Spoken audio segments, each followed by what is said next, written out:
Assalamu alaikum. I will follow the Harper table 41.3. So group 1 hormones. These are the lipophilic hormones. I will follow the glandular hormonal sequence, not the sequence followed by the Harper.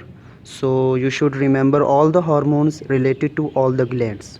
So first of all we come to the group 1 hormones include adrenal cortex hormones, thyroid gland hormones and two vitamins. So these include glucocorticoids, mineralocorticoids and sex hormones which include the androgens, progestins and estrogens. The other gland is thyroid gland. Its hormone thyroid hormone will follow the group 1 sequence. And the two vitamins, vitamin D3 or calcitriol and vitamin A, that is the retinoic acid, also follow the group 1 hormone sequence. Thyroid gland also secrete the calcitonin, and that hormone we will study in the cyclic AMP pathway. And now I will tell you about the group 2D hormones. These hormones follow the JAK-STAT pathway or kinase phosphatase cascade. So first of all, anterior pituitary gland hormones. These hormones are divided into further three subgroups. Group A, that are the growth hormone prolactin group. Group B, that is glycoprotein hormones.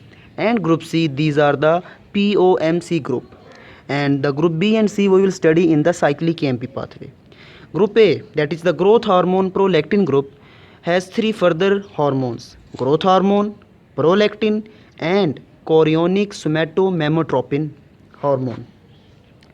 Then the growth factors that follow the group 2D, these are the epidermal growth factor, fibroblast growth factor, nerve growth factor, platelet derived growth factor and insulin like growth factor 1 and 2.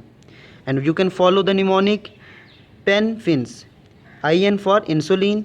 I have not followed the sequence, you can follow the sequence. Then the hormone that follow the JAK-STAT pathway is from the pancreas and very important, that is insulin. And some other hormones also follow the JAK-STAT pathway. These include adiponectin, leptin and erythropoietin. So now we come to the group 2C hormones that follow the calcium or phosphatidylinositol pathway. So here we have to remember the rule of 2. Mostly organs or glands will give two hormones that will follow this pathway. So first of all, thalamus, we're starting from the above. Thalamus releases many releasing hormones and these include gonadotropin releasing hormone and thyroid releasing hormone. These two hormones will follow this pathway. While the point to remember is that this releasing hormone, that is corticotropin releasing hormone, will follow cyclic AMP pathway. Here is the exception. Then the two hormones from posterior pituitary, that are ADH or antidiuretic hormone and oxytocin. Two hormones from GIT. These include gastrin and cholecystokinin. And some other hormones that are mostly related to the nervous system. For example, they may be the neurotransmitters. For example, acetylcholine, substance P, alpha-1 adrenergic catecholamines and platelet derived growth factors.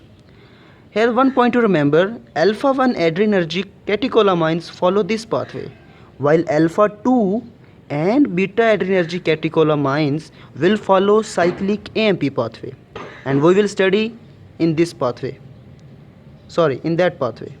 And the fifth one is the angiotensin 2 that I have mentioned separate the cyclic AMP pathway related hormones. So first of all, the corticotropin releasing hormone, as I have already mentioned that this hormone follow the cyclic AMP pathway, while the gonadotropin releasing hormone and thyroid releasing hormone from the thalamus follow the calcium or phosphatidylinositol pathway. And anterior pituitary hormones, as again I have already mentioned, its hormones are divided into three groups. The first group was the growth hormone prolactin group, and now the group B and group C. Group B are the glycoprotein hormones. That include FSH, follicle stimulating hormone, luteinizing hormone, thyroid stimulating hormone, and this that HCG, human chorionic gonadotropin, that is not the hormone of anterior pituitary, that belongs to syncytial trophoblast cells. But for convenience, I have mentioned it in this group. And the POMC group, that is pro-opiomelanocortin group, these hormones include adrenocorticotropin hormone ACTH, lipoprotein hormone LPH, and melanocyte stimulating hormone MSH. These follow the cyclic AMP pathway. So again, I have already mentioned adrenal medulla hormone, that are the catecholamines. So you remember I told that alpha 1 adrenergic catecholamines follow calcium or phosphatidylainositol pathway, while alpha 2 and beta adrenergic catecholamines follow the cyclic AMP pathway. Again, point to remember, I have told you that thyroid gland hormone, that are the thyroid hormones, are the group 1 hormones, while calcitonin follow the cyclic AMP pathway. And related to thyroid gland is the parathyroid gland, that releases parathyroid hormone, and this also follow the cyclic AMP pathway. And this last but not the least, pancreas hormone, these are the glucagon and somatostatin, also follow the cyclic AMP, while insulin was included in the group 2D hormone, that follow the JAK-STAT pathway. And now we come to the last group, that is group 2B, the hormones following cyclic GMP. There is no fun of telling. Atrial natriuretic factor and nitric oxide, these are the hormones or neurotransmitters related to blood pressure.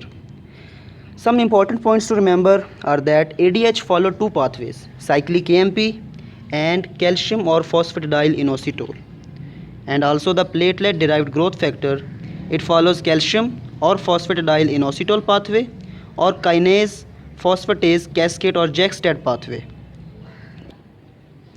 Now I will tell you, not as so important, but hope so you will like. The thalamus releases thyroid releasing hormone. This will act on the pituitary gland, that will release thyroid stimulating hormone, and this thyroid stimulating hormone will act on the thyroid gland to release the thyroid hormones. But the point to remember is that thyroid hormones belong to group 1 hormones. They are lipophilic, while the thyroid stimulating hormone follow the cyclic AMP pathway, and thyroid releasing hormone follow the calcium or phosphatidylainositol pathway. So this is all about the hormonal classification.